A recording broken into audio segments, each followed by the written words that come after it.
কৃত্রিম বুদ্ধিমত্তা বা এআই এখন শুধু প্রযুক্তির বিষয় নয়, এটি পরিণত হয়েছে সামরিক প্রতিযোগিতার অন্যতম অস্ত্রে।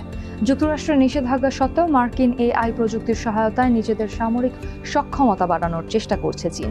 আন্তর্জাতিক সংবাদ সংস্থা রয়টার্সের এক অনুসন্ধানে উঠে এসেছে এমনই চাঞ্চল্যকর তথ্য।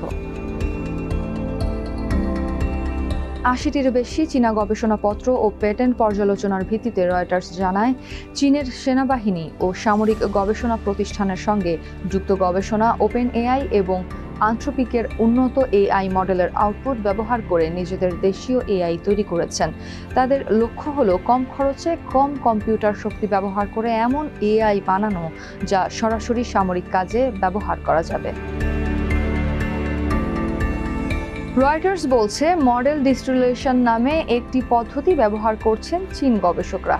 এই পদ্ধতিতে বড় একটি এআই মডেলের কাছ থেকে উত্তর ও বিশ্লেষণ শিখিয়ে ছোট একটি এআই মডেল তৈরি করা হয়।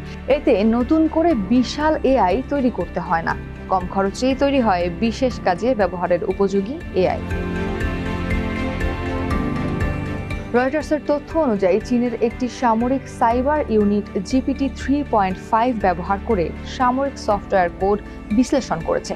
পরে সেই তথ্য দিয়ে এমন একটি দেশীয় এআই তৈরি করা হয়েছে যা চীনের নিজস্ব সামরিক নেটওয়ার্কেই কাজ করতে পারে। আরেকটি গবেষণায় দেখা গেছে, ড্রোনে ব্যবহারের জন্য ছোট আকারের এআই তৈরি করা হয়েছে। এই এআই যুদ্ধক্ষেত্রে লক্ষ্য শনাক্ত করা, ভিডিও বিশ্লেষণ এবং নেভিগেশনে সহায়তা করতে পারে। এ বিষয়ে ওয়াশিংটন ভিত্তিক জেমস টাউন ফাউন্ডেশন গবেষক সানি চিউন বলেন, একটি মডেলকে শুধু সঠিক উত্তর শেখানো এক বিষয়, কিন্তু সেই উত্তরের পেছনে যুক্তি শেখানো অনেক কঠিন।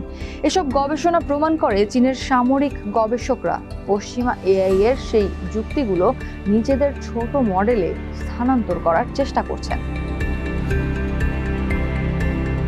যুক্তরাষ্ট্রের অভিযোগ, এভাবে মার্কিন এআই এর সক্ষমতা অনুমতি ছাড়া ব্যবহার করা হচ্ছে, যা মেধাস্বত্ব ও রপ্তানি নিয়ন্ত্রণ নীতিকে দুর্বল করে দিতে পারে। তবে চীন এই অভিযোগ অস্বীকার করেছে।